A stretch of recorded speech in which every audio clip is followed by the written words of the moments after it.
¿Qué tal? ¿Cómo están ustedes? Gusto saludarlos. Bienvenidos a La Cultura Verdadera, que parte este domingo 18 de junio, deseándole un feliz día a los papás en este día tan especial para ellos, para las familias. Hoy nos vamos a conversar de dos temas que tienen que ver con la familia, que forman parte habitualmente de las conversas, de las sobremesas, de las tertulias. Uno de ellos es el cine, ¿no es cierto? Vamos a hablar en un panel en un ratito más, en la segunda parte del programa, de cine, de las películas, de los guionistas, los directores, las actrices, los grandes actores que han marcado época en la historia del séptimo arte. Y vamos a hablar en un segundo tema, pero antes del cine, de fútbol. A propósito, les voy a mostrar de este libro. Se llama, ahí está, Barrio Bravo. Es un libro que escribe Roberto Meléndez, que está sentado frente a mí. Roberto, ¿cómo está? Muchas gracias por acompañarnos. Bienvenido a Cultura Verdadera, Roberto. No, muchas gracias por la invitación. Oye, mira, yo te confieso que yo al recibir tu libro pensé que era un libro más de historias desconocidas del fútbol, y en parte sí lo es, pero es algo más que eso. Tiene que ver con cómo el fútbol se mete en la vida de las personas, de los pueblos muchas veces, y determina esa vida. Este libro, para que sepan ustedes, está haciendo superventas en Chile hoy día, está primero por lejos, creo yo, Roberto, ¿no? Puede ser. ¿Sí? Sí. ¿Interpreto bien lo que quisiste hacer? Es sí, más que historias desconocidas. absolutamente. Mi intención era llevar la literatura al fútbol.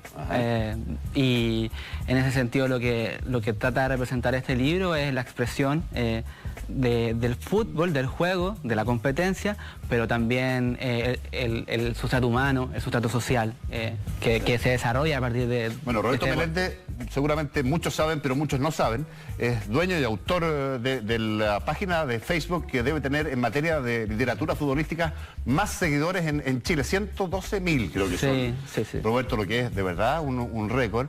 Además de ser récord de ventas, tu libro en Chile, creo que por Amazon debe ser de los libros más demandados también, ¿o no? Es el más leído, o sea, el más comprado a nivel mundial de fútbol. Así, Sí. Bueno, de eso estamos hablando cuando hablamos de Barrio Bravo. Roberto, tú en Barrio Bravo vas mezclando historias que son muy interesantes, muy fáciles de leer.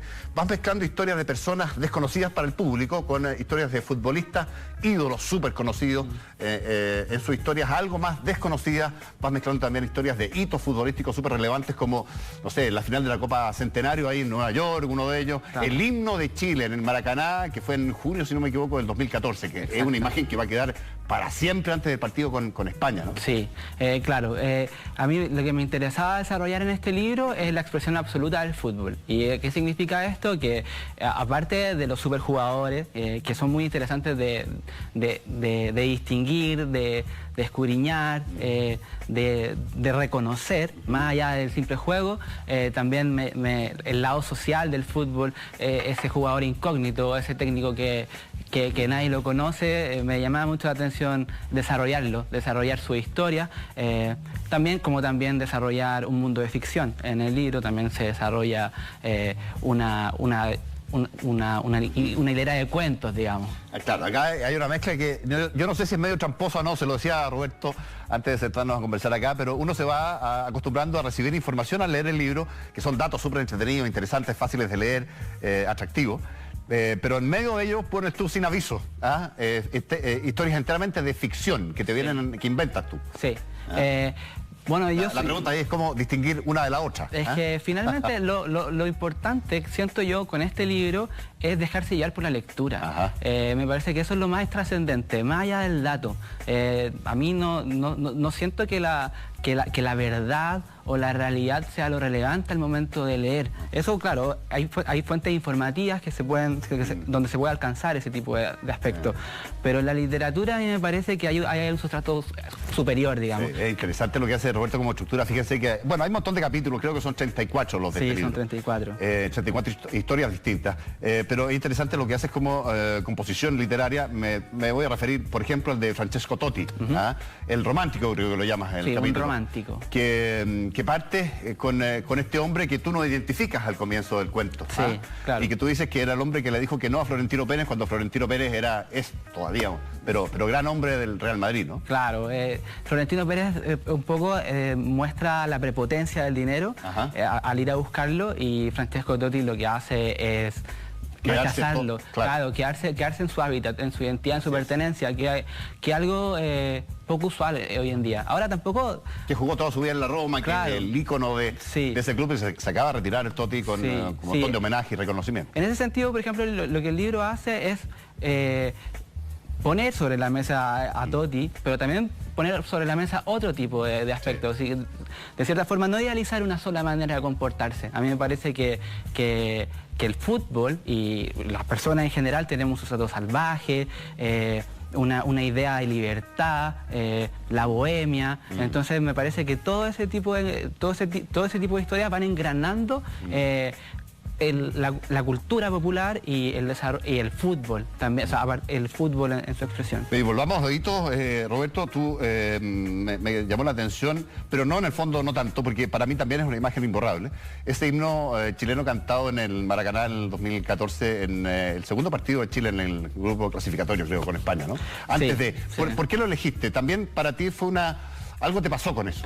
Sí, bueno, era difícil hacer ese texto y no caer en el chauvinismo. Sí, pues. Entonces, yo lo que traté de hacer en este relato en particular fue expresar la emoción y el sentimiento que nos une, porque probablemente todos los chilenos no sabemos el himno. Sí, pues. En ese sentido tenemos una comunión, tenemos un lenguaje compartido. ¿Y no, llegas a alguna conclusión? No me acuerdo. ¿Por qué se canta de esa forma, en ese lugar, en ese momento, el himno nacional por esos miles de chilenos? Porque el Maracaná es un templo del fútbol.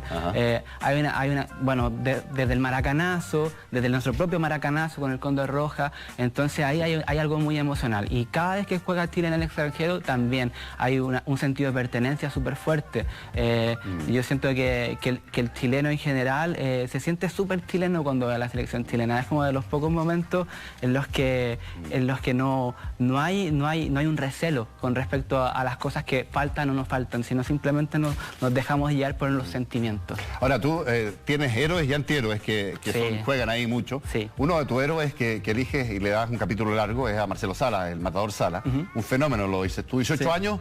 Creo que marca el primer gol profesional por la U en Calama, creo que sí fue el dato, ¿no? ¿Verdad? Le hace una pepa ahí a Cobreloa, un golazo. Y después le hace 3 a Colo-Colo en un clásico. Sí, a Morón ahí comiendo pasto. A poco andar, Marcelo Sala se va a Argentina. Y ahí cuentas una cuestión que yo no sabía, que es que Bilardo, a cargo de Boca en ese minuto, porque Sala se va a River, lo quiere probar y el matador no está de acuerdo con esto. Exacto. Y lo rechaza finalmente Bilardo. El que rechaza finalmente es Marcelo Sala. Claro, rechaza la prueba. Claro, rechaza la prueba porque Marcelo Sala era uno de los goleadores de la Copa Libertadores, un jugador que ya era seleccionado chileno, 2 veces campeón con la U. Entonces claramente era un ninguneo de parte de Bilardo. Y lo que se muestra en ese texto en particular era cómo miraba el pueblo trasandino, digamos, Argentina, con una manera muy peyorativa al fútbol chileno. Qué bueno que ahora ha cambiado, y ya te voy a hablar de la final de la Copa Centenario y de la Copa América anterior, en fin, pero tú tomas la Centenario. Pero la lógica tuya es que a la hora de irse a River era el sentimiento en Chile es que aquí desaparece Sala. Exacto, yo me acuerdo... Y eso terminó por ser absolutamente falso. Exacto. Por eso es un superclase para ti, Sala, sí, un héroe. Eso es lo que cambia, porque él derrumba la cordillera. Y yo cuando hablo de la cordillera, hablo de la cordillera del complejo. En ese sentido, el sentido de inferioridad que también se asumía desde Chile en relación al argentino en general, desde un aspecto social, y sobre todo en el fútbol, era súper fuerte. Y llega Marcelo Sala y transforma a un estadio coreando el chileno. Y eso fue súper fuerte. Y acompañado también del palabreo de Panetta, que lo hace todavía un poco más especial. Pero sí... Panetta era el reportero que tenía contratado un canal de televisión acá en Chile. Exacto. Entonces, que seguía Sala. Sí, y nos dejábamos envolver a partir de lo que decía Panetta, porque claro, era muy especial ver cómo un chileno triunfaba en el fútbol en Argentina. Y no era la liga de ahora, que hay en Argentina, sino que era una liga muy elite en ese momento. Sí, y tú, por esos mismos años, ocurre, corrígeme si no es así, lo que le hace Zamorano a Valdano, ¿no? Claro. No Valdano a Zamorano, porque finalmente da vuelta una historia también que transforma en otro de tus héroes. Claro, es una historia súper épica, porque con Zamorano todos nos... En el Real Madrid también. Claro, porque lo que pasa es que Chile probablemente es uno de los países más sudamericanos de Sudamérica, es una isla, hasta hace muy poco, pero Zamorano es uno de los primeros embajadores populares que que nos lleva al mundo, y obviamente cuando vemos los partidos del Real Madrid en esa época lo que estamos viendo es a Zamorano. Queremos que triunfe, vemos su escupo, vemos sus errores, lo sufrimos, entonces que le vaya bien era que nos fuera bien a todos. Hay un capítulo que se llama La estatura de Elías, el gran hombre del fútbol chileno, a tu juicio, ¿quién es?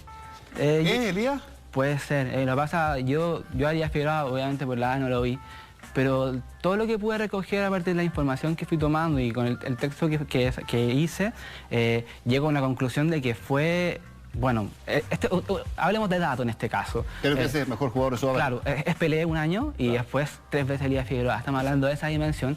En un momento en que los futbolistas brasileños no jugaban afuera de Brasil. Entonces, era la liga más fuerte, era un momento glorioso el fútbol brasileño y llega Elías y se impone. Pero Elías, aparte, tiene un recorrido que se cuenta en el texto que es muy emblemático, porque él va superando todas las pruebas que le va poniendo la vida. Sí, claro. Estaba revisando qué otros capítulos tienes para comentarlo. Acá son muchos, no alcanzamos a todos, nos quedan pocos minutos. Pero me llamó mucho la atención. Bueno, hay uno que se llama La primera Copa Libertadores de Pelé, sí. La última noche de pasión de Garrincha. La de Garrincha es una historia, también la de George Best, que tú también la pones acá, el irlandés, que murió, bueno, ya muy retirado, pero alcoholizado total. Sí. Y que tiene un montón de frases bien célebres. Claro. Una de ellas al morir, que es "no mueran como yo", digamos. Exacto. Que él la publica. Sí. Hecho, la antesala de la muerte ya era un hospital. En el caso de, por ejemplo, en el caso de Garrincha, es un cuento muy poético, siento yo. Sí. Garrincha, que fue, según algunos, más que Pelé. Claro, pero lo que pasa es que y la muerte de Garrincha es muy triste. Muy porque, pobre, muy triste, muy sola. Sí, muy solo, muy abandonado. Pero aquí lo que trato de hacer con Garrincha es mostrar el lado más desgraciado de Garrincha, en este caso. No quise mostrarlo con las luces, no quise llevarlo al Mundial del 62, no quise mostrarlo la derrota, quise mostrarlo solo, quise mostrarlo arrepentido de su violencia intrafamiliar con Elsa Suárez, porque ahí hay una historia de amor y de pasión súper fuerte. Entonces, claro, me parecía que era importante en un libro de fútbol también mostrar el lado oscuro del hombre. A Bielsa le das también algún par de capítulos, en algunas historias entretenidas. Sí. ¿Quién es Bielsa para ti en la historia del fútbol chileno? Lo conversamos antes de entrar también a sentarnos a conversar acá, que tiene que ver con que tú entiendes que Bielsa en los 80 en Chile no hubiera pasado mucho con él en este país. Algo cambió en Chile para que Bielsa pudiera hacer lo que hizo. Sí, pues porque un poco lo que hablamos con Zamorano. Yo siento que Chile, a partir de la globalización, de la inmediatez, empieza a entrar al mundo. Y ya no se siente tan isla, por la dictadura, por el aspecto geográfico, por nuestra propia personalidad compuesta desde los relatos de Avilés Gana para adelante. Sí. Entonces, a lo que voy es que hay un nuevo chileno, un chileno que obviamente por el consumo, pero también por la idea de ser parte del mundo, quiere figurar, quiere ganar. Y eso facilita la aparición e irrupción uno a uno de esta generación dorada que bien se la toma y la da. Sí, o sea, escuchar por ejemplo a Alexis Sánchez, Arturo Vidal decir queremos ser los mejores del mundo, queremos ser campeones del mundo, era un discurso que no estaba antes. Sí. Y claro, Bielsa tiene un sistema de fútbol atrevido, valiente, de tú a tú, y calza perfecto con esta generación, que después se ve reflejada en otros aspectos de la sociedad. Oye, no queda nada, pero me llamó la atención, es por tu generación, seguramente por tu edad, que tu primer ídolo futbolístico fuera un italiano. Sí. No sé si se acuerdan ustedes de la casa de Toto Schillaci. Sí, bueno, Italia 90 fue ese mundial, ¿no? Claro, es que para mí antes del Mundial de Italia 90, el fútbol era un juego en el que yo estaba en un jardín. ¿Tú en el 90 tenías 5 años? 5 años. Sí, claro. Y me devoraba los partidos de ese mundial, pero al verlo, al detenerme al verlo, encontré un idioma. Un idioma, ya no era simplemente yo. Y en este caso, claro, Toto Schillaci lo que tenía era que yo tampoco tenía apuro por el juego, o sea, porque era tan chico, entonces me daba lo mismo que el partido terminara 1-0. Y Italia ganaba 1-0 con goles. Un poco Roberto a Schillaci. Es un honor, pero yo creo que Schillaci es más temperamental que yo. Roberto, se nos fue absolutamente el tiempo, se nos fue volando, te agradezco especialmente haber estado en La Cultura Verdadera, abriendo este domingo de fútbol, de Día al Padre, así que millón de gracias, Roberto Meléndez, autor de Barrio Bravo, superventas en Chile, el número 1 hace un buen rato en la 3ª edición, y entiendo que viene en una segunda parte, Roberto, o no se puede decir todavía. Estamos en conversaciones, pero yo creo que sí. Gracias, Roberto. Nos vamos a corte, regresamos al tiro con más en La Cultura Verdadera. Viene este panel de cine, entretengámonos con las películas, los directores, los actores, la historia del séptimo arte. No se vayan.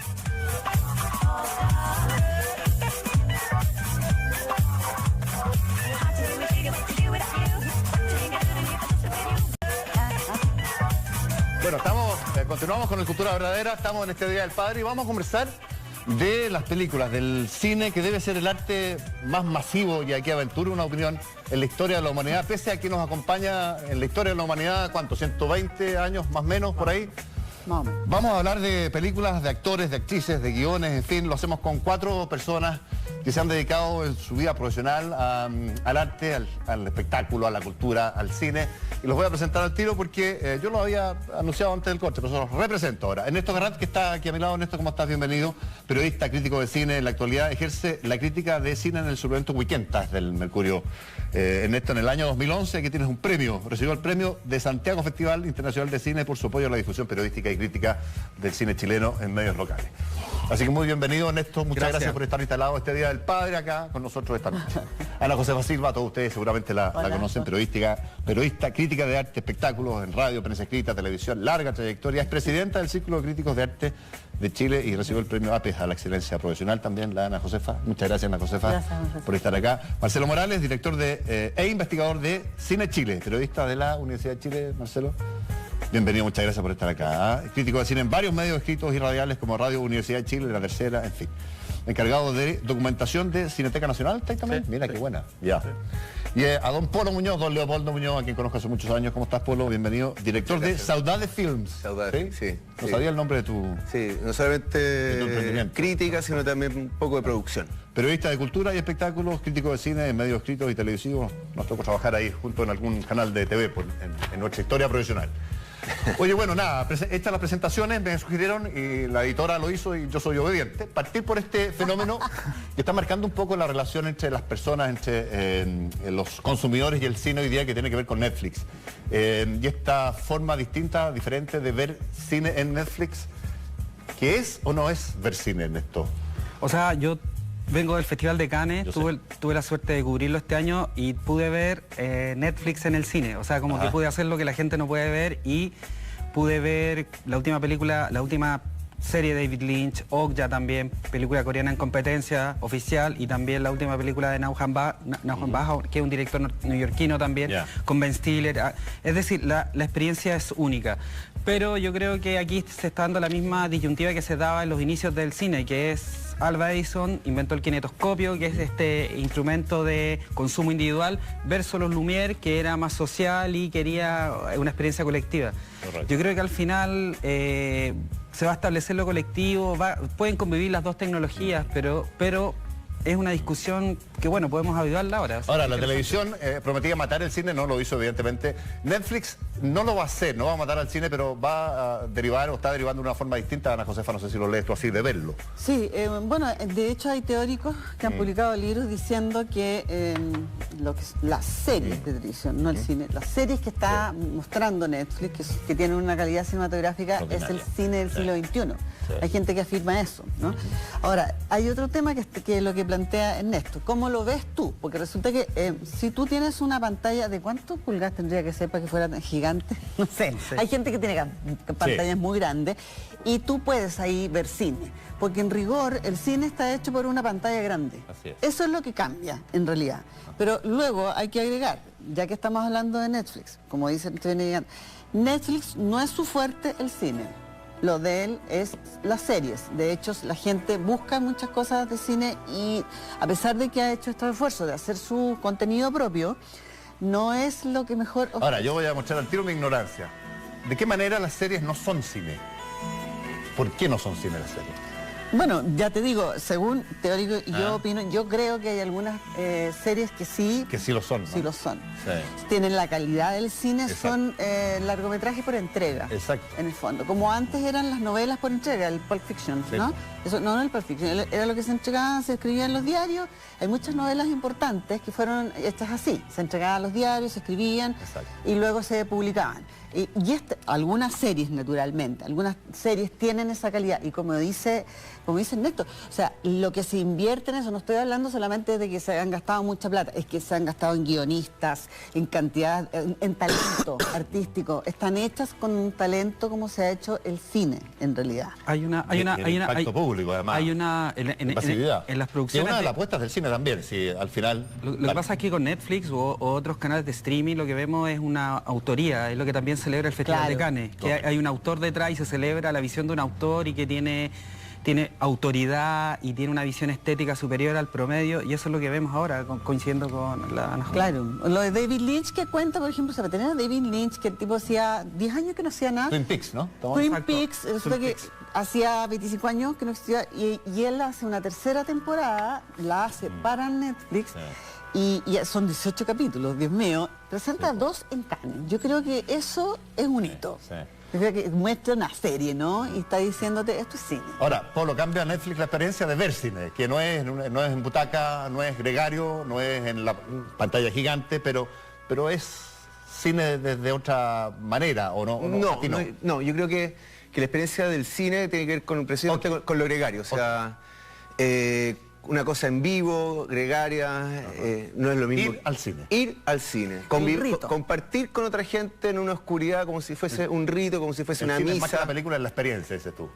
Es que la experiencia, si tú uno la mutila por lo que uno piensa que no es lo esencial, queda muy automatizado. O sea, el VHS supuestamente iba a matar el cine, el DVD iba a matar el cine, un montón de otras experiencias audiovisuales supuestamente iban a matar el cine, pero el cine, como yo lo entiendo al menos, y que es muy bien lo que dijo Ernesto respecto a lo de Alva Edison versus lo que pensaron los Lumière, yo creo que tiene que haber una experiencia colectiva, porque eso es lo que, finalmente, ¿qué es lo que uno espera cuando uno es cinéfilo, crítico de cine, amante del cine, productor, director, montajista? ¿Qué es lo que uno espera? Que esas visiones, esas imágenes, en una sala oscura, junto con otra gente, en silencio, vayan a cambiar de alguna manera tu vida. O sea, no solamente evasión, no solamente comerse unas cabritas y pasar 2 horas haciendo nada, supuestamente. Netflix como que tribaliza la experiencia del cine. Tengo la sensación que por ahí vas tú. Tú puedes interrumpir, adelantar, retomar después. Es que exactamente, se pierde la idea de cuerpo en la experiencia. Exacto. Y además que hay una cosa que es muy interesante. Netflix finalmente solamente el depositario es una plataforma comercial para mostrar cierto tipo de películas que a Netflix le parecen bien, y de ahí esa idea de que todo el mundo tiene Netflix y que Netflix es como la panacea, es como pensar que un retail, un supermercado, para no decir ningún nombre. También funciona con algoritmo, ¿ah? Ojo, también funciona con algoritmo. Entonces, pensar que un retail o un supermercado tiene toda la variedad de los productos que yo quisiese optar. Entonces, hay que tomarlo bien así. Perdón que te diga. Vayan metiéndose como quieran. Marcelo, me gustaría... Yo quería decir algo como firmando un poco lo que dice Polo respecto a algo físico que tiene el cine también, de que no lo tiene la televisión, que se ha estudiado de hecho como los efectos que causa ver cine en una sala de cine, que por ejemplo el cine se proyecta, es una luz que se proyecta delante de uno, y eso genera una idea de ensoñación al espectador que la televisión no la tiene porque el brillo viene de frente. Exacto. Entonces como que el efecto de ir a ver una película al cine causa, por ejemplo, que cuando uno va a ver una película nostálgica o melodramática, sale del cine con una idea del mundo como súper... acorde a ese ritmo. Una película en la tele. O si va a ver, no sé, Rápido y Furioso, sale como muy lo que está diciendo alterado. Marcelo está comprobado neurológicamente. Sí. El efecto que produce la sala oscura y es en tu visión, no soy médico, no sé cómo se llaman, los bastoncitos, no sé qué, eso es real. No, y no es la manera que tú lo enfrentas en un televisor, llámese Netflix, HBO, que tiene muy buena. Acuérdense de Liberace cuando hizo esa película estupenda, no sé si se acuerdan cuando con Michael Douglas. Sí, de Steven Soderbergh. De Steven Soderbergh, nada menos. Behind the Candelabra. Behind the Candelabra, que es esa es una película para la televisión, pero uno la ve de esa otra manera. Como estuvo en competencia en Cannes, en la selección oficial. Yo quiero ser un poco abogado del diablo, creo que tampoco quiero atacar a Netflix. O sea, a mí me encanta ver las películas en cine, pero por ejemplo está sonando Vangelis, Blade Runner, y yo me la repito cada vez que puedo en DVD o en Blu-ray, y es una experiencia individual, y eso, estoy de acuerdo con todo lo que ustedes dicen, pero ojo que Netflix está produciendo tal vez el mejor cine que estamos viendo ahora. O sea, 2 de las 20 y tantas películas que estuvieron en competencia oficial este año en Cannes fueron producidas por Netflix. O sea, tampoco quiero demonizar esa nueva tecnología. Hermanos, atención, no necesitamos lo valioso de Netflix es que abre un espectro de películas a la gente que quizás no es tan enterada del cine mundial, Aunque tampoco Netflix tiene una mirada súper sesgada de ese cine, pero igual abre ciertas ventanas de que alguien puede irse formando. Sí, lo que pasa es que, mira, yo creo me parece que eso es valioso, lo mismo que pasó con el VHS o con el cine es lo que decías tú, yo creo que no existe, nada, yo me eduqué, o sea, estamos viendo imágenes de Blade Runner, yo me eduqué viendo VHS mucho, y también creo que esta es la manera, tal vez Netflix, una tecnología en que la gente pueda hacer lo que uno hizo, si es que quiere, educarse, aprender y pasarlo bien y crecer y ser una mejor persona. Porque eso es lo que, me pasó a mí. Y sabes que Néstor decía que se lo ha repetido muchas veces. Es una de mis películas favoritas de la vida. ¿Te cachai, no? A eso quería ir yo. Porque cuando hablamos de cine hablamos... ¿Estará Blade Runner en Netflix? Es una pregunta. Yo he buscado un montón de películas. No, yo tengo la impresión de que no está. No, por lo menos en el de Chile, en el de Chile no. Caso. Tu película de la vida es Blade Runner y les quiero preguntar lo mismo a todos. Sí, está dentro de mí, depende del día, pero está Gracias, en un día como hoy, Día del Padre, sí. En el Día del Padre puede estar, sí, sin duda. Y espero ansioso la secuela de Denis Villeneuve, que es uno de los grandes directores jóvenes que está haciendo Blade Runner 2049 y sí, un remake, o sea, una secuela. Y esta película a mí Blade Runner me vuela la cabeza cuando la vi en el Teatro de la Católica cuando era un pequeñín.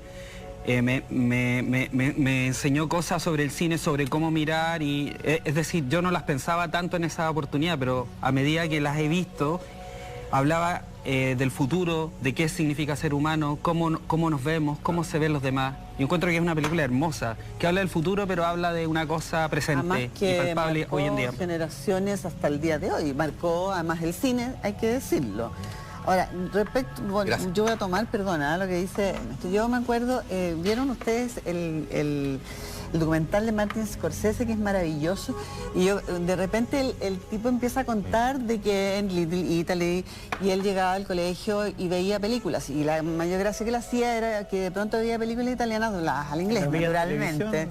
La veía en televisión igual que yo, igual que todos nosotros. Uno llegaba del colegio en ese tiempo y había tardes de cine, en su casa, del canal, claro. Y uno veía todo, pues, Casablanca, ya se aprendía igual, vio cine, y luego, claro, es como lo que cuando empiezan los chicos a leer cómic, ya, después se van interesando, se van poniendo más exigentes. El tema de ahora, por ejemplo, que yo por lo menos en mi tiempo tuve al Cine UCEI, que dio esta película lo mejor del año, o muchos VHS y después DVD donde las pude ver, que ahora no existe una curatoría, no existe una manera de decirle a la gente joven, saben que ustedes pueden aprender a ver estas películas a través de la televisión o de educación de audiencia. Ahora como que como ver a un youtuber pelotudo hablando pelotudeces con la joya que significa Blade Runner vale lo mismo. Es equivalente, sí, es verdad, el acceso es equivalente. Nada contra los youtubers. Pero... Sí. ¿Y tu película la día, Ana Josefa?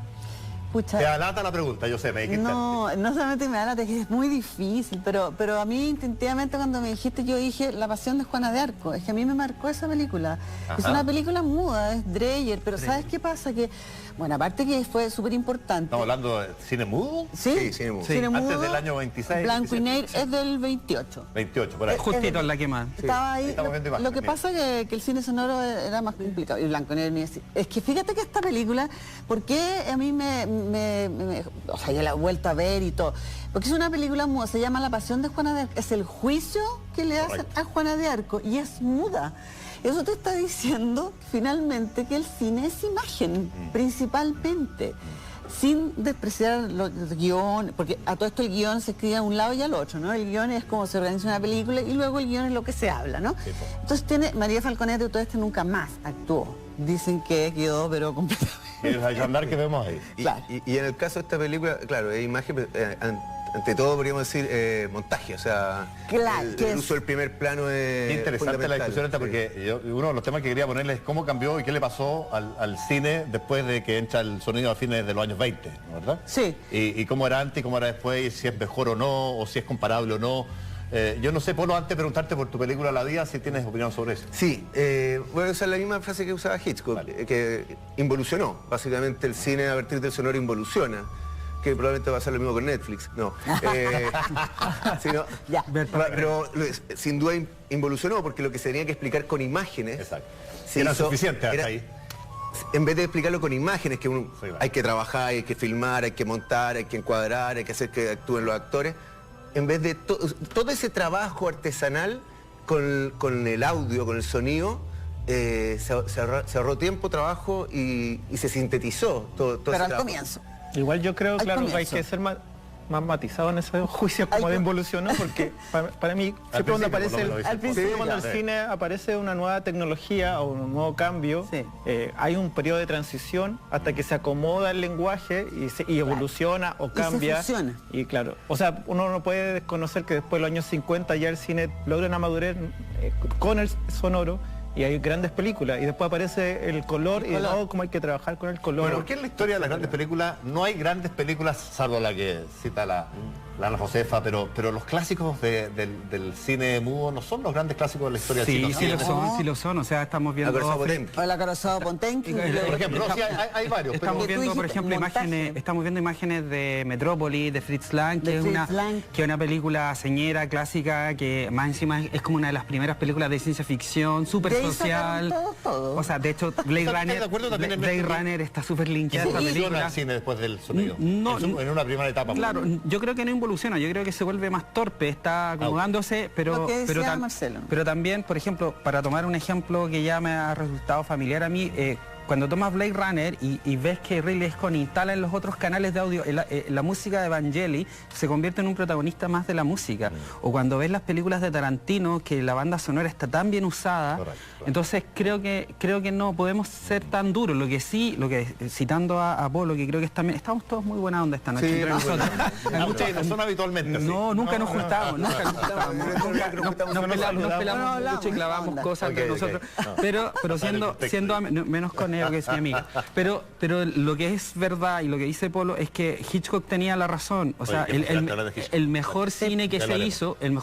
hizo, en verdad, yo creo que por lo menos en muchos sentidos viene el cine mudo y Hitchcock hizo mucho cine mudo Sí. y lo hacía muy bien. Bueno, y O hay sea- que hablar del cine mudo, que uno cuando habla de cine mudo hay un ícono del cine que es Chaplin. Chaplin. Y Sí. que de hecho como que es Qué curioso, buena. yo de repente hablo con gente muy joven que no sé de dónde estamos saca con la Chaplin. imagen de ¿Qué Chaplin. película es esa? Es el tiempo moderno. Tiempos modernos, claro. Sí. Que uno, Moderno, hay tiene niños el chicos otro, como por que nacen con la idea de Chaplin, como que no hay que explicarles No. quién es Chaplin. Bueno, es que sabes, más que un tema de haber perdido, el cuento es que uno se da cuenta cuando uno nombra todas estas películas, y la verdad es que gran parte del lenguaje cinematográfico quedó fijado ahí. Ahí se hizo, en el tiempo de las películas mudas, incluso en blanco y negro. Bueno, si el lenguaje realmente no ha evolucionado desde los rusos, o sea, estamos hablando de la Ah, sí. treintena del siglo XX. Bueno, el Chaplin era- el lenguaje como entender que un primer plano es un acento, que un plano general es puede ser un punto suspensivo. el lenguaje. Bueno, y Sí, Chaplin pero- fue un gran opositor del sonido, se resistió ya Bueno, en sí. esa etapa sonora a Sí, hacer se películas. demoró mucho. Dentro del anecdotario y la importancia de Chaplin en el desarrollo del cine, yo creo que también puede ser tema que nos ocupe un ratito, porque Bueno, de pero- verdad que él...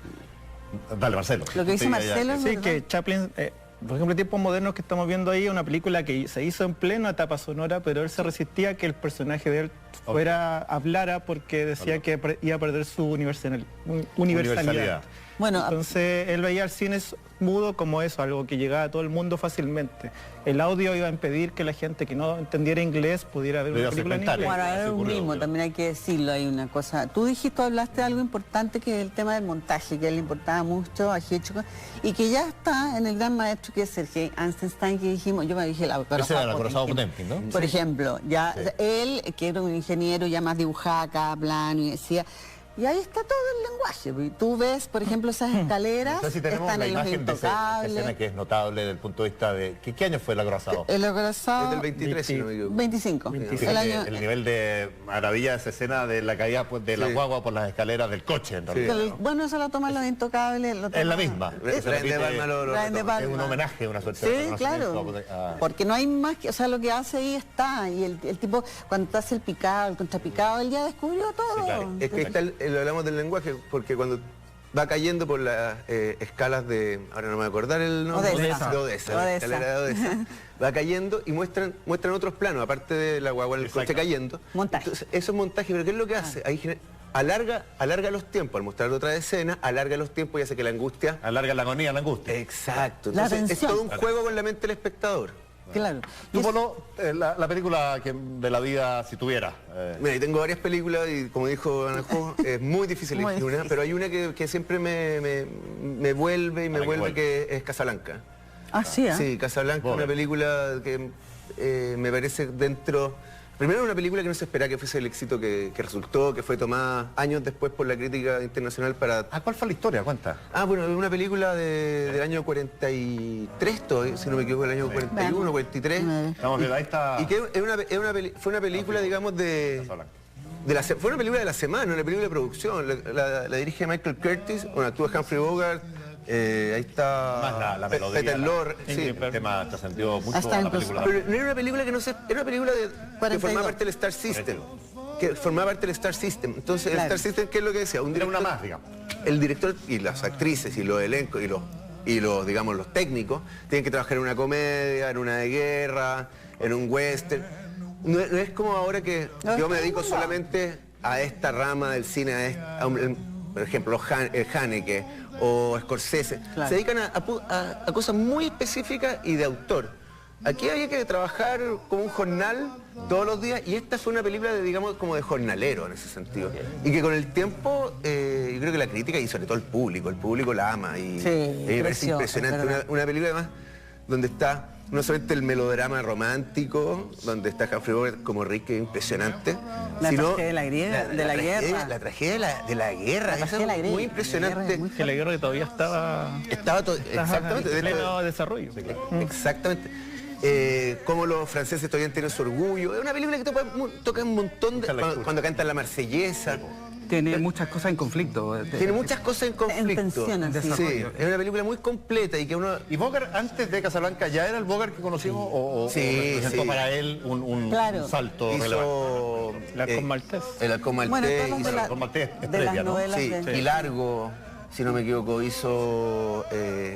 la que termina en la montaña, un forajido. No, tiene un montón de... Bueno, hizo después con John Huston, un poquito después hizo... La Tierra Madre. Exactamente. El cine negro, lo del... Y el cine negro, que tomando dice Anajó, cine negro es una calificación, o la novela negra, es una calificación que vienen a poner los críticos franceses de posguerra a las películas gringas de misterio, de detective. Y a ti, Polo, Casablanca, le tienes, como tú dices, la gente la ama, tú la amas también, digamos, o tú la encuentras además de la sensación que te produce una gran película. No, a mí me parece una película impresionante. Ya. O sea, yo creo que cierta crítica dura en el mundo piensa que una película mainstream... romántica. Claro, media cándida. Yo creo que no, muy por el contrario, una película que apela a sentimientos muy duros, amargos, de partida bien, es súper nihilista. Y además, si uno se pone a explorar, hay supuestamente toda una tensión sexual entre el sargento francés y Humphrey Bogart, porque terminan diciendo es el comienzo de una bella amistad. Es tremendo. Yo lo he visto en cine, lo he visto en VHS, lo he visto en DVD, cada vez que la agarro, la veo. Y además que tiene toda esta confluencia del lenguaje, del expresionismo alemán, justamente en cosas en desarrollo. Está Peter Lorre, que es una leyenda. O sea, creo que tiene cosas hermosas y está llena de detalle y sentimentalismo. O sea, es una película que decían que se iba escribiendo día a día, como que el guión iba cambiando a medida como ellos iban... Y no sé si coinciden conmigo, pero una película que tiene una frase como siempre tendremos París. Cuando una película tiene una frase así o una música así, está diciéndote mucho. Quiere decir que llegó. Y la banda sonora, por supuesto, trascendió. O sea, como dicen esto, eso pasa en pocas películas. Peter Lorre, que actúa como una especie, no de villano, pero un tipo inescrupuloso, digamos, que antes fue el vampiro de Düsseldorf. Entonces y Michael Curtis, en verdad, es Michael Curtis, que es austrohúngaro, entonces viene de otra tradición fílmica. Ahora, a la protagonista no se la has escuchado nombrar usted. Ingrid Bergman.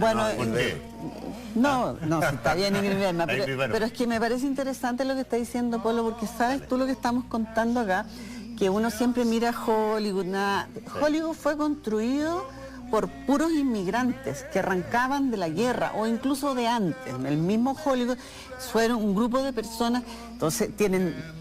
el mismo Fritz Lang que llegó a Hollywood. Todos. Chaplin, bueno, Hitchcock, británico. Billy Wilder, que se llamaba de cualquier otra manera. Entonces, Hollywood fue construido por muchos europeos, en realidad. En fuga. Claro, que estaban huyendo de la guerra principalmente, pero antes también. Y que temas como de la gente que arranca y tiene que estar en otros países para tratar de volver a su lugar de origen era un tema propio. Que les llegaba. Yo creo que Casablanca es tan buena porque reúne todos estos talentos gente que venían de afuera y miraban a Hollywood de afuera.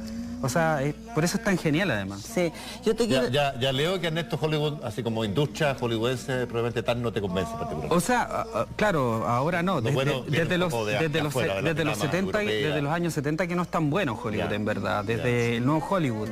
Que se Coppola, Scorsese, Brian De Palma, William Friedkin, en fin. Que son muy neoyorquinos por lo demás, hay que decir, venían de Nueva York. Y tiene una cinefilia muy europea también. Muy de 68. Y a ti, Marcelo, esta pregunta lesa que planteo yo, la película La Vida. Yo me la voy a jugar, pero sobre todo por un autor que es japonés, que es Akira Kurosawa. Y bueno, Rashomon o Los Siete Samuráis son películas... Perdona la ignorancia, ¿qué cine es ese? Rashomon lo que hace Kurosawa es mostrar un cine que era desconocido para el mundo en los años 50, que es el cine japonés, y él lo hace a través de los samuráis, de historias de samuráis, y influye mucho porque por un lado está toda la sabiduría de esta cultura, pero por otro lado también tiene un montaje, una idea de cine muy de acción, influye mucho en el cine de acción que después se desarrolla, influye mucho en los western. Bueno, Los Siete Magníficos, un remake de Los Siete Samuráis, por ejemplo. O todo el cine de Sergio Leone, el Spaghetti Western, El bueno, el malo y el feo, Por un puñado de dólares, son todas películas que son remake de películas de Kurosawa. Y Tarantino finalmente. Y Tarantino o sea, el impacto Kurosawa al cine japonés no, en el cine occidental. Él le reprochaban mucho de ser muy occidental en Japón. Hay otros autores importantes que hay que decirlo. Pero lo que dice Marcelo, lo que pasa es que influyó mucho. No es cine japonés típicamente puro, Kurosawa. No, sí lo es porque de hecho de Los Siete Samuráis es una leyenda medieval japonesa. Bueno, y lo otro que... Rashomon, por ejemplo, perdón, que yo creo que debería ser obligatoria. Rashomon, claro, es una película muy influyente porque eso es Los Siete Samuráis. Los Siete Samuráis. Los Siete Samuráis, que es muy lindo, que es muy potente. ¿Y para qué quieres color? ¿Te das cuenta? Ahí no... Bueno, y Rashomon, claro, es una historia que se forma a través de muchas historias de distintas perspectivas, entonces también como que quiebra un poco la idea del cine lineal, son distintas... Una historia contada por distintos personajes, como ven un hecho, un asesinato. Como la posverdad, digamos. Y Tarantino incluso hasta con un medium que aparece y que se conecta con Tarantino lo hace todo el rato después. La mayoría de sus películas hace eso. Que vuelve a filmar lo mismo, pero ahora lo cuenta otro personaje. Oye, yo les quiero proponer de otros personajes, no sé si tenemos imágenes para respaldar ahí alguna de sus películas. A ver. Que a mí me encanta, por lo menos, que es Hitchcock. Yo no sé quién es para ustedes Hitchcock en la historia del cine, este gordito, viejito, bueno para el cameo. Un padre, pero un talento notable. Es un maestro. Como para Truffaut, era un padre, ¿no? Sí, Truffaut, por ejemplo, cuando lo fue a entrevistar, cuando... François fue el director. El director que era muy joven, cuando él, en ese libro que es maravilloso, que es el cine según Hitchcock. Ahí estamos viendo... Sí. Vértigo. Bueno, Vértigo, sí. Eso es Vértigo. Considerada la mejor película de la historia hace poco por una encuesta del británico. Claro. Sí. Sí, es muy notable. Además, la banda sonora también que no, Bernard Herrmann en su mejor momento. Claro, Bernard, él tenía... Eso es importante también, los autores trabajan con determinados músicos también, porque saben. Como trabaja además con la percepción, él está arriba de una escalerita chica y le provoca vértigo, porque... ¿Qué es lo que hizo Hitchcock? Es bien inquietante esta película. Puso todas sus pulsiones, sus parafilias, digamos, parafilias dentro de una mente imaginativa y fértil, y las expuso en esta película donde hay un detective que se enamora de la mujer que tiene que perseguir porque por un encargo porque supuestamente está siendo infiel. ¿Es la Tippi Hedren la archivo, no? No, es Kim Novak. En un doble papel. Tippi Hedren es Los Pájaros. En Los Pájaros, claro. Es otra rubia que atormentó y lo increíble es que, bueno, Scotty se enamora, James Stewart se enamora de Kim Novak, de esta mujer que persigue, pero esta mujer... No, esto no es un spoiler porque no tiene más de 50 años, así que... ¿Lo estáis contando al final? Claro. No, lo estoy contando a la mitad. Ya. Claro. Eso es lo mejor de la película. Sí, pues muere. Muere Kim Novak. Cae. Madeleine cae. El campanario. Y bueno, esa es la mitad de la película, no voy a contar el resto. Pero es impresionante. No, es una película... ¿cómo podríamos decir? Onírica. Sí, todo el rato. Que tiene que ver con las pulsiones, que tiene que ver... Es una película de psiquiatra. Yo creo que es una película que está al límite entre... o sea, no es Buñuel ni el surrealismo ni de esas corrientes, pero está tan bien hecha y tiene la estructura de una espiral, si te fijáis, como que va y vuelve. A veces cuando él está manejando en auto, va sin sentido a ningún lado. Los símbolos que hay cuando va al museo a perseguir a esta mujer, la rosa, la espiral. Es muy para psiquiatra, como dices tú. Es una película para mí perfecta, llena de emoción y además de ideas y profundidad y no necesariamente con explicaciones evidentes. De hecho, no tiene plot, es una historia sobre, como Seinfeld, no tiene una historia sobre nada. Y es tan cinematográfica, es tan genial, que la historia no importa.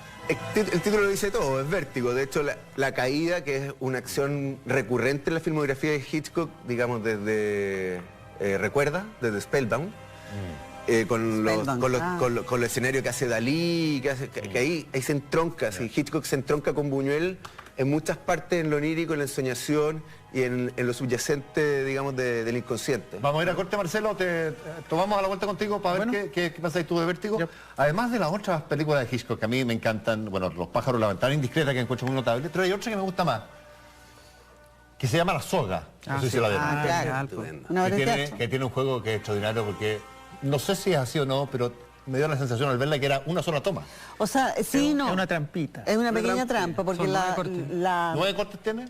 Bueno, 9 cortes ya es nada. No, lo que pasa es que en ese tiempo no le daba más la película. Duraba 10 minutos. El plano original era sin cortes. Sin corte, entonces lo pone en el cofre, a negro. Cambia, va a negro, cambia el pero es un solo. Pone como en la espalda de un personaje. Me reclaman por el corte comercial y vivir, muchachos, así que vamos a corte y regresamos. La soga. Claro.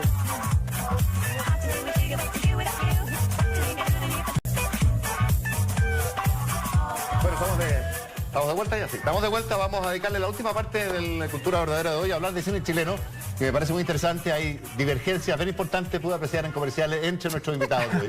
Sí. Así que va a darse ahí seguramente una conversación interesante. Pero antes de terminar con Hitchcock, con la película que yo decía que me parece muy interesante de él, que es La soga, que también es una película, a ver, angustiante, pero súper atractiva de ver. A mí me pasó como, yo no soy para nada crítico, pero me pasó sabiendo que había intentado ser sin corte, ¿cómo lo había hecho el tipo? Sí, y es técnica cinematográfica. Sí, es técnica. Yo creo que estamos hablando de una unidad cinematográfica que es el plano secuencia. Exacto. Que había sido usada muchas veces, pero Hitchcock supo incorporarla en una película completa, que es tensión masiva.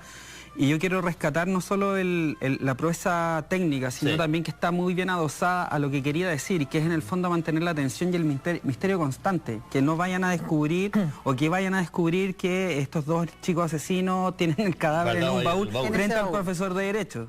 ¿No? Eso es increíble. Y de hecho, muchos de los cortes que hablábamos, por esto de los 10 minutos que duraba el rollo, el a negro se va ahí, en el baúl. Sí, es que...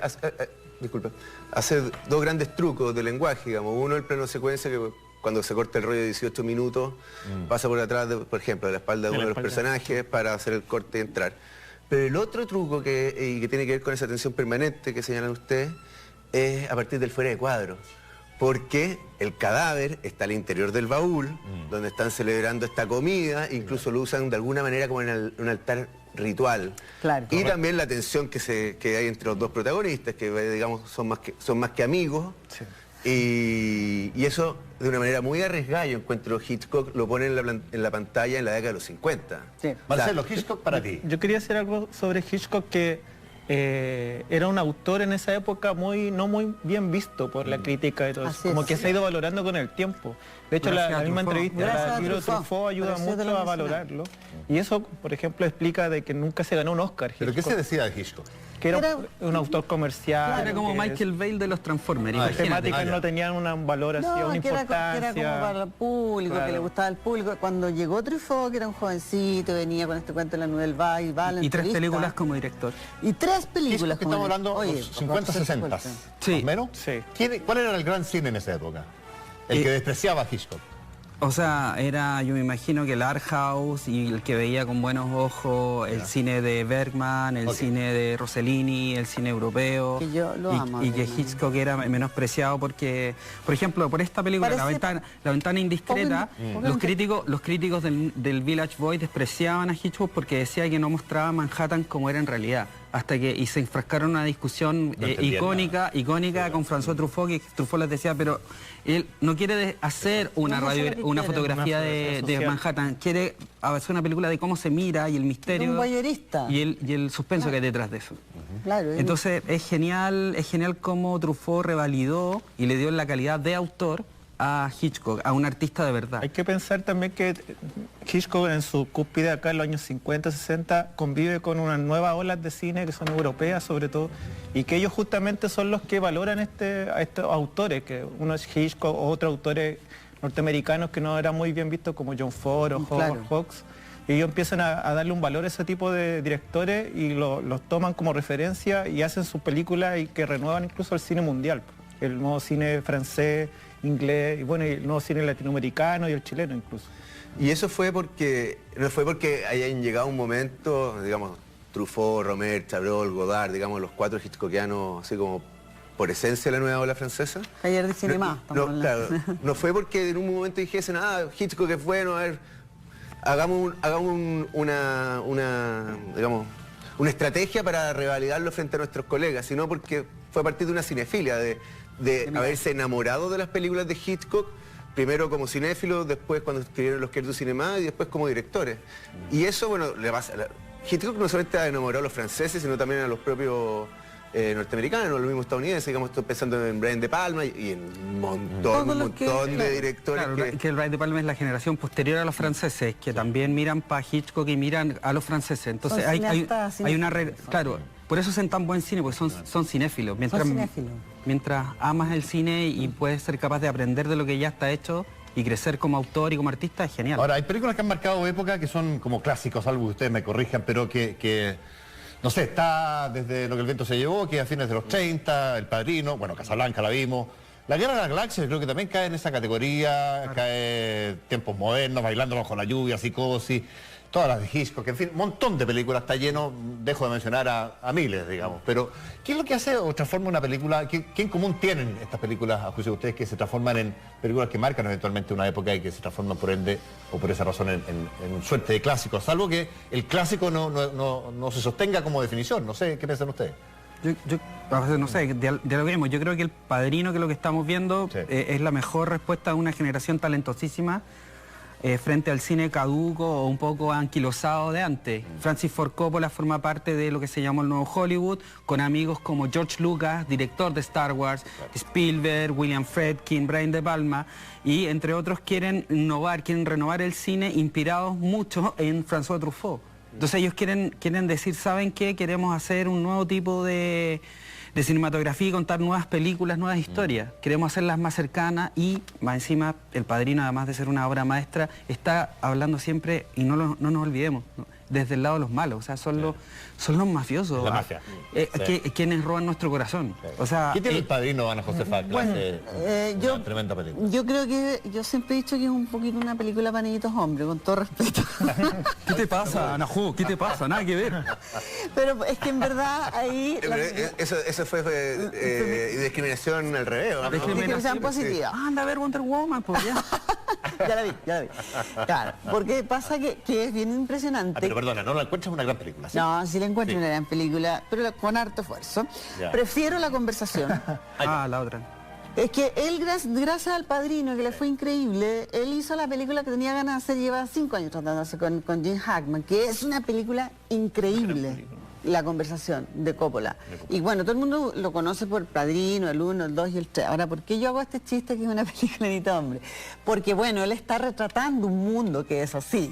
O sea, es el mundo mafioso italiano, donde las mujeres importan menos que nada, pero menos que nada, y es una historia de poder y de poder masculino. O sea, es una película muy masculina, efectivamente. Entonces yo creo que eso fue importante también, porque los críticos siempre han sido mayoría, lo siguen siendo. Crítico hombre, dices tú. Que fueron a su vez niñitos hombres en su minuto. Niñito hombre, como digo yo, crítico hombre. No es redundante, niñito hombre. Entonces creo que va, o sea, es una gran película, Y aparte que a mí me parece que una película que llega tanto a la gente no puede ser una mala película. ¿Tú qué mirada tienes, Polo o Marcelo, del Padrino? Por favor, Marcelo.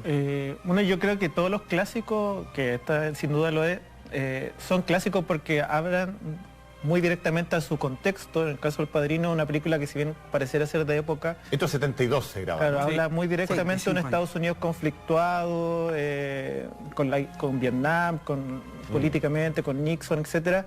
Y lo que buscan estos directores es justamente confrontar ese periodo como como muy duro de Estados Unidos, de la historia de Estados Unidos, y eso hace que la película despierte también un cierto interés, pero a la vez que lo valioso es que es una película que sobrevive al paso del tiempo. Por supuesto. Y uno vuelve a ver esta y las otras dos, si te las dan también, no, también la leí, sí, pero esta es la que uno ve. No. Especialmente la 2. La 1 y la 2 yo creo que son obras de arte. fundamentales. Bueno, la 3 también son grandes, son tremendas películas. Producciones. Bueno. El Padrino, lo que pasa es que El Padrino toca... Hay mucho, por ejemplo, las naranjas aparecen siempre en momentos antes de las tragedias. Sí. Ese es un ícono. Sí, hay que la muerte. Sí, anuncia de alguna manera anuncia la muerte, algo trágico. Y una película que tiene que ver con la tragedia griega, si uno ve, es una maldición familiar que va de una generación a otra. Es una ópera también. Por supuesto, por eso en la 3 termina con... Es una ópera, Sí. absolutamente, y calza, de fijas, él es italiano hasta la médula. Y además que es una película súper personal porque son 3 hermanos. Francis Ford Coppola era una familia de 3 hermanos. Él era Michael en el fondo, el hermano más talentoso y bello, recordemos, el padre Nicolas Cage, el destinado al éxito, nunca lo fue. Fue él el destinado al éxito. Y su hermana, la Talia Shire, finalmente, que está interpretada por Talia Shire en la película, se convirtió como en la mujer, en la menor de la película, la que hay que cuidar. Es decir, también es una película muy, muy personal para Francis Ford Coppola, porque él venía también con las ganas de heredar un poco la gracia y los talentos de su padre Carmine Coppola, que también musicalizó algunas de sus películas. Entonces, creo que también se conjugaron demasiados factores muy importantes para que se convirtiera en un clásico. Tiene un reparto único. Bueno, el reparto, yo creo que tenemos que quedarnos ahí un rato con Marlon Brando. Sí, pero ojo, Marlon Brando, por ejemplo, la que cuando aparece en el Diane Keaton, Sí. era su segunda película. La vio Coppola en esa primera película, dijo, la casteó, dije yo, esta es la persona que yo necesito. Y es la gringa de la película en rigor. Al Pacino Claro, es es la una blanca. película Al Pacino, independiente, sí, claro. muy desconocida. Ahora, dime una cosa, yo quedándome con Marlon Brando, que cuando te dicen a ti que era el actor estudio, era Marlon Brando, digamos. No es así, pues hay muchos otros nombres que salieron de ahí, esta escuela de actores. Pero me quiero ir al gran actor y a la gran actriz del cine para ustedes, que los enamora, que los embeleza. Yo no sé si hay un gran actor en la historia, puede ser Brando, yo tengo mis candidatos, pero no sé ustedes que saben mucho más que yo. No, Otra pregunta. estoy de Como turno, dijo sí. alguien por ahí, paso. No, pero no es Brando un ícono, ponte tú. Sí, por supuesto que Brando es un ícono, o sea, pero es que, digamos, los actores del actor estudio, James Dean, ¿Qué Marlon pasa con Brando, ellos? Con ellos, Montgomery Clift. Sí, claro. Es que ellos tienen como una forma de actuación, Sí. de hecho, que Hitchcock despreciaba, no le gustaba. No, pues. No le interesaba ese tipo. De hecho, peleó un poquito con Paul Newman al final porque tenía esa cosa, porque en el fondo tenían otro concepto Warren Beatty. de lo que era el cine. Estos son actores formados más teatralmente, diría yo. Y claro, funcionaron en el cine en cierto minuto por el dramatismo que le impusieron, le produce un efecto como en el público. Pero el acto estudio como Stanislavski y eso venía de una tradición teatral, digamos. Y de pronto descubrimos que la actuación en el cine es otra cosa eventualmente. Y de hecho los grandes directores, y menciono a Hitchcock. O sea, tú dirías que no marcó un hito, como que cambió la manera de actuar en sí el cine, marcó, sí. pero despreciada y criticada en su minuto. No, fue muy apreciado, pero digo, hay realizadores, y por eso menciono a Hitchcock, que no le interesaba ese tipo. O sea, lo que a mí Almodóvar me ha dicho en una entrevista una vez fue que los actores o las actrices lo que menos le importa. O sea, le importa más su historia y... Así es. Es que, claro, depende... O sea, de hecho a Hitchcock le acusaban de que los actores eran para él como ganado nomás. Pero en ese sentido, por el otro lado, grandes actores o actrices, no sé, Brando o Daniel Day-Lewis son increíbles. Daniel Day-Lewis, tú lo metes en la lista de los Sí, más grandes. es increíble. O sea, hablábamos de Petróleo Sangriento, una película que quizás me gusta más como actuación que como película, con lo mucho que quiera Paul Thomas Anderson, el director, pero es increíble lo que él hace. En El nombre del padre, ya que estamos en El padre, por ejemplo, es una película que yo creo que a todo el mundo le caló, es muy fuerte, porque ahí puso el tema de Irlanda muy fuertemente. Y él es un actor que trabaja un poco en esos términos porque él se transforma, etcétera. Él funciona de esa manera, pero es bien impresionante. Yo sé que tú tienes un gran actor, Marcelo, de la vida. O sea, yo estoy comprando también De Niro, pero también como que trato de mirar afuera de Hollywood. Sí. Mastroianni me parece un ícono del cine y muy influyente mundialmente. Y de los más nuevos, ponte tú, Nicholson, Anthony Hopkins, que algunos dicen que tiene cierta genialidad también. Sí, podemos recordar a Philip Seymour Hoffman, que también Joaquín Phoenix para mí, actualmente para mí el mejor actor que hay. Joaquín Phoenix. Joaquín Phoenix. Y ganó Cannes reciente. Y aquí además ha evolucionado muy bien Joaquin Phoenix. Uno pensaba que podría haberse quedado... Y hace muy buenas películas, selecciona muy bien qué película hace. Es muy difícil pensar en un actor. ¿Tú no te casaste con él? No, es muy difícil, pero hablando de Brando, no solamente Brando en El Padrino, sino en Apocalipsis Now. Yo creo que también es un rol totémico. O El Último Tango en París, la muy polémica El Último Tango en París. Muy polémica. Oh, mira, está sonando Apocalipsis Now. Apocalipsis ahora. Sí. This is the end, ¿no? This is the end. Eso es. Hay una cosa muy... la música. Hay una cosa muy interesante de esto, que es la película parte de la película Apocalipsis Now con la canción de los Doors. Sí. Pero esa canción de los Doors la usó 10 años antes Martin Scorsese en ¿Quién toca mi puerta? Con Harvey Keitel. Entonces es divertido porque esa canción salió en el 67. Y Martin Scorsese, que es un melómano desatado, captó que esa canción le puede servir muy bien para la película que estaba haciendo, que si no me equivoco es su primer largometraje de ficción.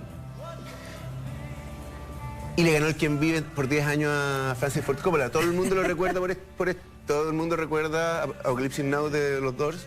O sea, perdón, The End de los Doors por esta película. Claro. Oye, bueno, ya poco rato de este ¿Puedo nombrar una actriz? Por eso digo. Bette Davis, por ejemplo. No puedo sino Bette apuntar por la gran actriz de la historia del cine.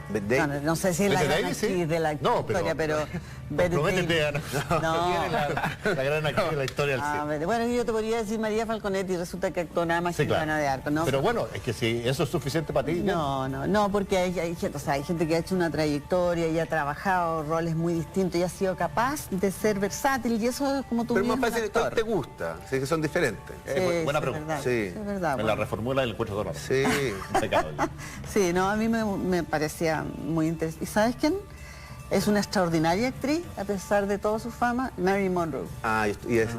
Me quitó la palabra. Muy buena actriz. Sí, era una estupenda actriz. Diga, se me ocurrió preguntarte... Siempre se la ninguneó, la rubia tonta, la típica. Claro. Es era una tremenda gran actriz. No, qué bueno que la hayas nombrado porque he estado todo el rato pensando en alguna actriz, algún actor y cuando dije, alguno que te guste, o sea, Marilyn Monroe, una cosa impresionante. No solamente en la comedia, sino también en The Misfits, en la de John Huston. Sí, que unas películas terminales. Sí. ¿Tú tienes...? Sí, yo soy más pop, tú sabes, más masivo. Me gusta. Más masivo que Marilyn Monroe. Más masivo que Marilyn Monroe. Es como hablar con ustedes, como hablar en blanco y negro. Demasiado sofisticado. Me gusta mucho lo que hace Meryl Streep, por ejemplo. O sea, creo que no puedo ningunearla. Y Shirley MacLaine también, que creo que tiene una beta de comedia que me encanta. Mala Dulce, por ejemplo. Y me encanta. Pero por ahí me quedo. ¿En los puentes de Madison? Por ejemplo. Meryl Streep, sí, está muy bien, está muy bien. Sí, Marcelo, y Shirley MacLaine también. ¿Tú tienes una dama que te haya encantado en la A mí me gusta mucho pantalla grande? Por lo versátil y además me gusta porque ella instala una idea de mujer muy clara y muy precursora que es Katharine Hepburn. La Katharine Hepburn, estoy totalmente de acuerdo contigo, es picante. Oye, listo, cerrado el tema, la actriz más relevante. Tenemos imágenes de la Guerra de las Galaxias, ¿no? Antes de irnos al corte, va a después volver con... Ahí está. Por supuesto, no podemos... ¿Qué tal? Aquí eso la verdad se encendió. Sí, pero esa es la mala. No, perdón, esa es la muy mala. Pueden sacarla, no estoy de acuerdo con eso. No, es que hay un tema aquí con el Guerra de las Galaxias, porque... No, esta es muy mala. ¿Esta es? Esta es El Despertar de la Fuerza. Es muy mala. Gente que fue seguramente coimeada por los estudios para encontrar que era buena. No. Y a mí me coimean harto, decir, pero es muy mala, es un desastre. J.J. Abrams como es uno de los grandes cánceres de nuestro tiempo en narrativa. ¿No? Sí, una vez lo entrevisté, sí, y me cayó muy bien, pero hace muy mal cine. Es como Zack Snyder, que es un tremendo, no sé, productor o gestor, pero hace muy mal cine. En otra patita lo que es DC Comics. Pero bueno, el mito de la Guerra de las Galaxias, contando las tres originales y ahora lo que pasó con Rogue One, que me parece increíble, mantienen un estándar y una vara increíble y hace un poco lo que hace la Mujer Maravilla, que es como hace un cine de matiné súper bien hecho y de alta calidad, y se mezclan cosas súper interesantes. Y con protagonista femenina, bien interesante. Un minuto para irnos al corte, Polo. La Guerra de las Galaxias. Qué bueno que hayan puesto la Guerra de las Galaxias, porque de alguna manera la Guerra de las Galaxias y Spielberg, o sea, George Lucas y Spielberg, que eran de la misma generación que Coppola y que Scorsese. Los nerds, eran los nerds. Que eran de la misma generación y algunos eran medio amigotes, pero los que hicieron cine, digamos, culto, serio, como Coppola y Scorsese, no fueron los que dominaron la industria. Los que dominaron la industria fueron los que hicieron Tiburón, como Spielberg, y George Lucas, que hizo la Guerra de las Galaxias. Yo creo que va a ser valorado posteriormente. Claro, se infantilizó el cine a partir de eso. Es como un amor-odio hacia Star Wars en ese sentido. Como que acabó con una época de Hollywood dorada, que el nuevo Hollywood infantilizó al cine. Infantilizó el cine. Infantilizó. Sí. Ok. Oye, vámonos al corte y regresamos en breve, después de la pausa, si les parece. Encantado. Distinguidos, destacados, invitados. Se ha pasado volando el programa, la verdad. Muy interesante. Vámonos a corte y regresamos con un poco de cine chileno. Nos quedan algunos minutos. De la lata. Pégate la garra. Está muy expresivo. Ya me muero, yo me maté.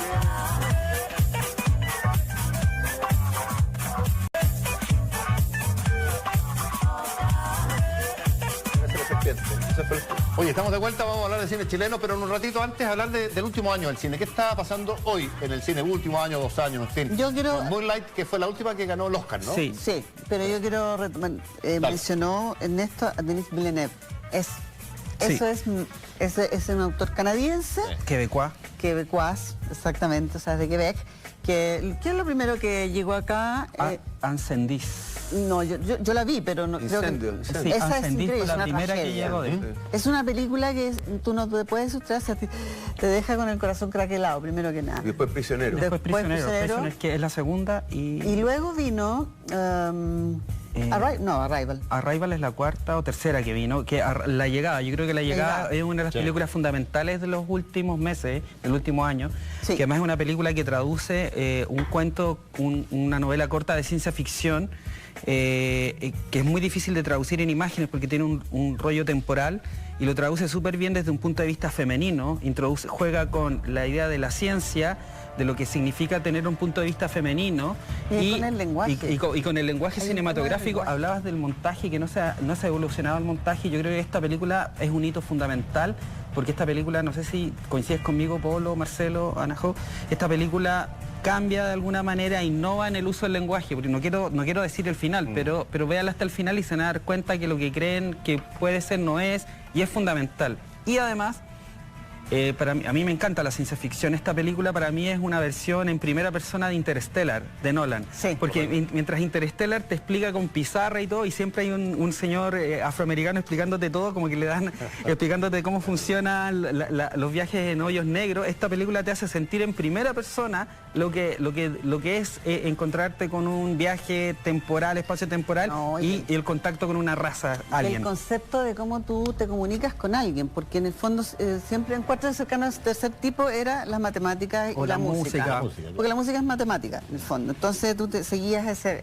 Acá es otra teoría, y por eso hay gente que se enreda. Es lingüista. Es lingüista, no es matemática. Entonces, de hecho hay un pequeño diálogo ahí con el científico que le dice, le dice usted es lingüista. Es como el diálogo entre un periodista y un ingeniero una comercial. Cosa así. Como, no, pero si hoy el lenguaje igual sirve, ¿cachai? Claro, es súper bueno. Se produce ahí, hay una cuestión muy singular ahí, y es ella, efectivamente, porque ella es la lingüista, la que tiene... Y ella es la que finalmente... Y ella dice algo muy clave. ¿Tú cómo te comunicas con alguien? Primero le tienes que enseñar cómo hace con tu hijo, tú le enseñas su lenguaje a tu hijo para poder empezar a comunicarte. Y hay una cuestión que cambia completamente. ¿A ti te gustó La La Land, Polo? ¿Qué te pasó con La La Land? Mira, la fui a ver, creo que tiene momentos muy impresionantes de cine. Por ejemplo, cuando está Emma Stone está haciendo una audición para entrar como protagonista de una serie, de una película. Y ella, hay un zoom in a ella, con la cámara avanza, enfocando en primer plano. Y ella cambia la gestualidad de lo que está haciendo de una manera impresionante. Yo creo que es uno de los grandes momentos.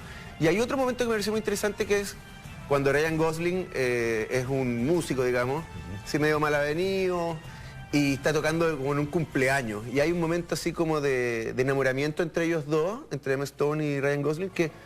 Pero el resto de la película me parece que es bien es un homenaje un poco de remedio, casi un remedo de las glorias de Hollywood con todo lo que es la comedia musical. Me parece, es un poco el efecto que provocó el artista un par de años atrás en Hollywood. No comparemos, por favor. Yo creo que ahí... Polo, respeto mucho tu error, pero creo que La La Land es una gran película. ¿Sí? Creo que es una película de Damien Chazelle, que es un niño prodigio que tiene mucha conciencia de cómo se usa el material del cine y la conexión que la gente tiene con el cine. Yo creo que eso lo tiene muy claro y cómo cuenta la historia. Y creo que sí, que es una película que es abiertamente homenajeada a un montón de musicales clásicos, pero no por eso pierde originalidad ni riesgo. O sea, la escena de apertura es de un riesgo increíble. Toda la película, a pesar de lo conservadora que parezca, es súper arriesgada. Es una película que, ojo, no se trata de nada tampoco. Es engañosa esa película. No se trata de nada. Yo creo que es una película que parece que es muy alegre, pero es bien amarga también. Es básicamente una película... Hablemos mejor de cine serio. No tenemos que ir a hablemos de cine serio, Marcelo. Tú pusiste en el listado que tenemos de películas chilenas como la que más relevas tú, El Chacal de Nahuel Toro, que es una película de Litín del año 69. 69. Sí. ¿Es tu gran película chilena? A mí me parece que es porque es una película que no, como dije antes, como respecto a los clásicos, como no envejece. Una película que no pierde vigencia. Uno la ve hoy día en un Chile que ya no existe la pena de muerte, pero aún así es una película que al verla, esa historia de marginalidad, de alguien que sufre por esa marginalidad y comete un acto terrible producto de ese origen. Y que luego se reivindica en la cárcel. Sigue siendo muy certero esa mirada. No, y muy cruda, muy fuerte, muy directa. Yo a veces he hecho clase y muestro esta película a jóvenes que nunca la han visto y quedan impresionados. Es una película que funciona totalmente. Esa es una buena forma de mostrárselo a la gente joven. Te das cuenta Chile existía. Es tan realista la película. Hay una anécdota que se cuenta siempre que el mismo Robert De Niro una vez se encontró con Nelson Villagra, que es el que encarna al Chacal, y no podía creer que era un actor profesional. Pensaba que era alguien, un campesino verdadero. Qué gran comentario lo hicieron. Como hacía el neorrealismo Cuba, italiano. Y le dijo eso. Para ti, Ernesto, Machuca de Wood, ¿no? Sí, Machuca de Andrés Wood para mí, bueno, siempre me debato entre el Chacal y Machuca, pero hoy día amanecí con Machuca. Y para mí Machuca de Andrés Wood resume no solamente una muy reciente y dolorosa historia de nuestro país, sino además la muestra con un recogimiento y una emotividad, y hace una cosa que yo creo que hacen los grandes directores como François Truffaut con Los 400 golpes, que es su primera película, es contar una película desde el punto de vista infantil, lo que se llama un coming of age story, y la relación de estos dos niños separados por clase, incluso por color de piel. Los críticos de afuera siempre me dicen que creen que Machuca es una película acerca de un niño indio y un niño blanco, y habla de ese racismo latente y tan terrible que hay en Chile. Pues yo encuentro que es maravillosa, me emociona, ahora me emociona un poco, no, pero encuentro que... ¿No voy a disimular? No voy a disimular las lágrimas, es una película perfecta, y Ariel Mateluna, un gran actor. Que es Machuca. Que es Machuca, sí. Machuca, que ha seguido siendo actor. Para ti, Ana Josefa, leía Coronación de Cayo. Coronación, ¿sabes qué pasa? Que a mí en general me gusta mucho el cine de Cayosi. Yo creo que para mí no tiene fisuras. Yo nombré Coronación porque podría haber nombrado Cachimba también, o podría... Julio comienza en julio. Julio comienza en julio. Son todas películas hechas, además que él tiene un estilo a propósito. Él trabaja un poquito, se pesca un poquito el neorrealismo italiano, generalmente sus protagonistas son personas que no son actores a veces, aunque tenga al lado a la Gloria Muchmeyer, por ejemplo, como actor profesional, pero los castea como un poco de esa manera y construye a partir de eso. Se demora mucho, no sé, me parece que es un cine hecho, pero también, de lo que estamos hablando, no solamente no envejece, sino que tú te das cuenta que hay un artesano haciendo un trabajo, hay arte ahí en cada una de sus películas. Por eso la puse primero, a pesar que yo estaba en segundo lugar, El Chacal de Nahuel Toro, que creo que es un hito. Pero ustedes están prácticamente de acuerdo, primero, segunda, pero El Chacal es la... No, pero a mí Machuca no me gusta. Están hablando de películas de la década pasada, eso sí. No hay mucho riesgo en la apuesta. Bueno, yo digo no, entonces también me gusta no de Pablo Larraín, ya. Sí, Larraín es el gran director hoy, ¿o no? O sea, el que tenía una proyección internacional más fuerte, sí. Esa es la Esa es la discusión. Una afirmación que no le gustó. No, Es que el chaqueteo chileno. chaqueteo chileno. El director que está jugando en las grandes ligas de la industria, sin duda. El mejor director en Chile, eso lo va a decir. El gran director del punto de vista de la trascendencia que está teniendo, protagonismo internacional. Digamos de la que cobertura. mejor se ha manejado, yo diría. Yo creo que tiene un gran creo que productor En en su lado. cuanto a industria, Sí, por a supuesto. distribución, etcétera, tiene un gran No sé si equipo. el mejor va más allá, o sea, el Bueno, mejor. ustedes dos los noto bien escépticos, digamos. ¿Cuál es el otro, digamos? Yo creo que Mira. Sebastián Lelo corre parejo y si no va, o sea, yo creo que es mucho mejor director que Pablo Yo también Larraín. destaco a Sebastián Silva, me parece que también es un director Pero que Sebastián valora. Silva, yo siento que llegó hasta la nana. ¿Sí? O sea, ahí estaba genial y la anterior Yo película. creo que de los jóvenes yo me quedo con Andrés Wood. Pero eso ya no está joven. No, no es tan joven. No, pero es una... Por eso reitero, de los jóvenes, no creo que haya alguien que supere a Andrés Wood. Que es Bueno. el director de Machuca. Yo podría decir una muy reciente que me pareció muy bien dirigida y de una directora debutante, Claudia Guayquimilla, que hizo Mala Junta. Me parece sí, una película Mala Junta. muy bien. Yo le pongo hecha. todas Y las... me parece todas que ella es como Que está en cine. un buen nombre. así ¿Cuál, que- muchachos? Lelio, estamos viendo en estos momentos en las imágenes, los apoyos, estamos viendo La Sagrada Familia. Sí, po. Pero a mí mi película favorita de él, por lejos, El Año del Tigre, que es una película que se filmó. La más se rodó- débil. Se rodó, no, siempre Ernesto, es como un, tú sabes, Ay, pero el si flaco, tengo- el gordo y el flaco, como Bueno, Lori yo Hartley. me pongo del lado El flaco yo y creo el que- Jerry Lewis de Dean Martin, yo soy Dean Martin. Prefiero la Sagrada Familia. Oye, gracias por Jerry Lewis, tiene supuesto, mejores películas. Por supuesto.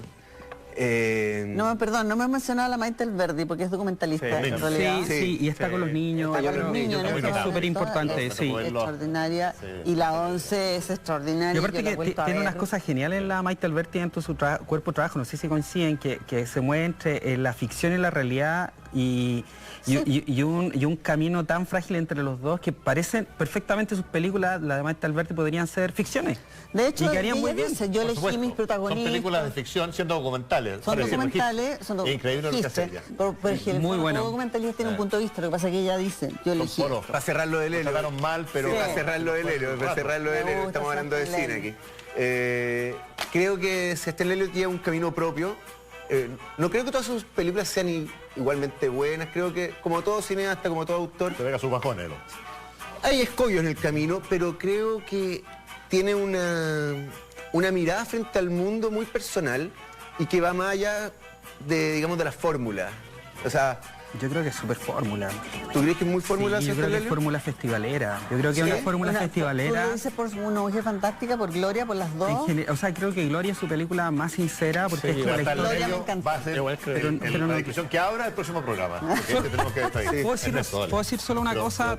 Tal vez, Ya, 30 segundos. dentro de las películas más importantes de las que vi el año pasado, y creo que hay una que vale la pena ver, que va a estar luego, o si no ya en cartelera, que se llama Patterson, de Jim Jarmusch. Es Sí, va a estar maravillosa. próxima semana. Creo que es, claro, Sí, la pensando vea. que es muy Es linda de ver maravillosa. y por, Semana ya luego. siguiente y por favor El jueves. vayan a verla, porque es una película hermosa. Estoy de Vale. acuerdo, Jim Jarmusch, buenísimo. Nos vamos. Lamentablemente no pude escuchar todos los argumentos de nuestro amigo Ernesto, que son Bueno. puras descalificaciones, pero bueno, no Muchas importa. gracias. Termina la cultura verdadera. Que lo pasen bien hasta el otro domingo. Buenas noches.